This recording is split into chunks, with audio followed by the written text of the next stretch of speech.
Hello guys, Tatay Rico niya again, Father and Sons. Dito po sa Japan na yun yung pagkakaiba sa atin na kahit saan ka pumunta, meron silang public toilet na magagamit.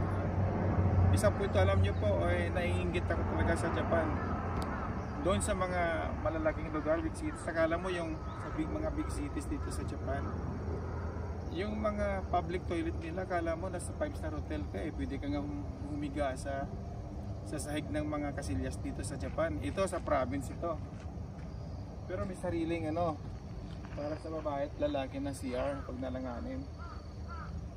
Alam niyo po, mga kababayan ko, isa sa mga pangarap ko talaga yan sana na matugunan ng gobyerno ang mga public toilet na free, walang bayad para sa tao. For example, dun sa mga tourist spots natin dito, katulad ng Boracay, wala po kaming, taga Boracay po ako, wala po kaming public toilet doon. Meron doon pro private, magbabayad ka ng 10 piso. Parang nakakalungkot pa, ang ganda-ganda ng Boracay. Noong mga unang panahon na wala pang mga pagsubok sa bayan natin, sa buhay natin, hindi ba lang naisipan nila na maglagay ng public toilet. Halimbawa sa baybayin ng Boracay, from station 1 to station 3, wala kang maihian na pag naalanganin ka talaga kasi walang public toilet yan eh. Tapos ito ngayon ginagawa sa ang napakaganda ng Manila Bay na ginagawa na nilagyan ng Dolomite Sands. Magiging tourist spot din yan, kaya pag-iisipan dapat ng DENR or ng gobyerno natin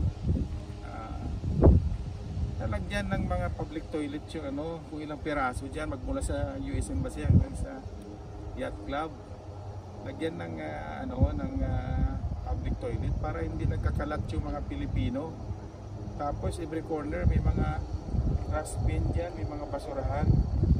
Tapos yung nasa sa atin na rin mga Pilipino eh, marami tayong ehemplo eh, bakit yung lugar ng Japan, bakit yung lugar na iba, sa Germany, sa Europe. Matagal din naman ako doon, dito sa Japan lalo, napakatagal ko na rito. Yung mga nakikita akong sitwasyon ba, parang behind na masyado tayo. At saka yung disiplina talaga, napaka-importante sa bayan natin. And then, andyan na eh. Umaakyat na eh. Kinikilala na tayo sa buong mundo uli eh. Ng pag-upo ng ating Presidenteng Duterte. Kaya sabi ko nga, sa isip ko lang, wala naman akong kakakayanan, no? Or hindi naman ako malaking tao, isang ordinaryong tao na po ako.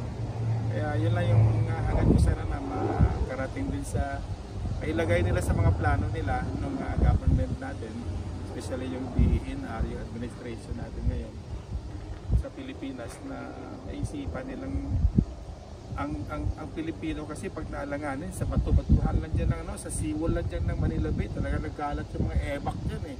Kung saan tatayo dyan, jijingle na eh. Disiplina siguro at saka suportahan talaga ng gobyerno. Tama na muna yung mga korupsyon, unahin natin ng bayan natin at ang taong bayan. Lalo na yung mga mahihirap. Yung mga mayayaman na yan eh, pwede sila magdala ng mga parang urinal battle nila sa loob ng kotse nila eh. Tayong mga mahihirap minsan tatayo lang tayo sa puno ng nyug dyan, puno ng kung ano-ano dyan, kaya pag naalanganin tutuwad tayo dun sa batuhan sa may Manila Bay. Kaya magiging disiplinado tayo at saka suportahan ng gobyerno, lagyan sana ng mga public toilet ang mga tourist spot natin. Manila Bay tourist spot na ngayon, pinag-uusapan ngayon yung pag-rehabilitate sa buong mundo. Kaya wala na magagawa yung mga nag-o-oppose dyan. Makakatulong yan sa tourism natin at sa mga local nating kababayan na gustong maligo, hindi nadadayo ng Batangas, Boracay, Palawan, kung saan may magagandang resort. Dito sa mga hindi nila makayanan mag-aeroplano, mag-barko, pwede na sa Manila Bay. Pwede is for free para sa mga tao. Kasi mahirap din naman kuha na ng entrance yan. Isipin mo, lagyan mo ng fence ang buong Manila Bay. Tapos pagkakaroon ng pintuan doon para sa entrance, di ba? Parang parang hindi posible. So i-develop na lang yan. Tapos yung suggestion ko para sa hygiene talaga, yung Boracay, napakagandang lugar ng isla namin.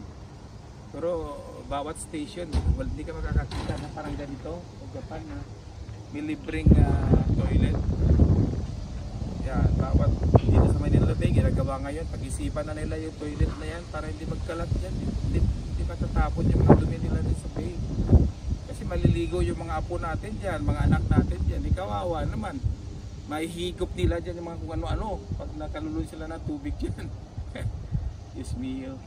So anyway, ito po yung experience ko sa Japan na kahit saan kami magpunta rito sa Japan, mapa-province or sa mga big cities, nakakabilib yung mga public toilet nila. Kumpleto yan. Well maintained ng government, walang bayad. Sa atin, sa Boracay punta ka doon sa malapit sa Dimol, meron tagihan 10 piso. Pero marumi pa rin. Sana, suggestion na naman yan, wag namang sasama ang loob nyo sa mga naobserbahan ko dito sa buhay sa Japan. Wag sabihin mayaman kasi yung Japan, hindi. Nakapagpagawa ka tayo ng mga highways, nakapagpadolomite ka tayo ng Manila Bay, kasilyas lang para sa tao dyan ng mga maalanganin sa pag-ebak at pag-ihi. Siguro, very timely na kahit papano, sabay naman tayo ng konti sa sa progress ng ibang bansa. Kahit pa kunti-kunti lang, hindi naman pwedeng mabibigla Kasi yung iba natin mga politiko dyan, mas uunahin nilang bulsa nila wala tayong magawa. Sana matugunan yung mga pangangailangan ng taong bayan dyan. Mas simpleng bagay lang pag nakikita na yan ng ibang turista na disiplinado at may mga magagandang CR tayo sa public.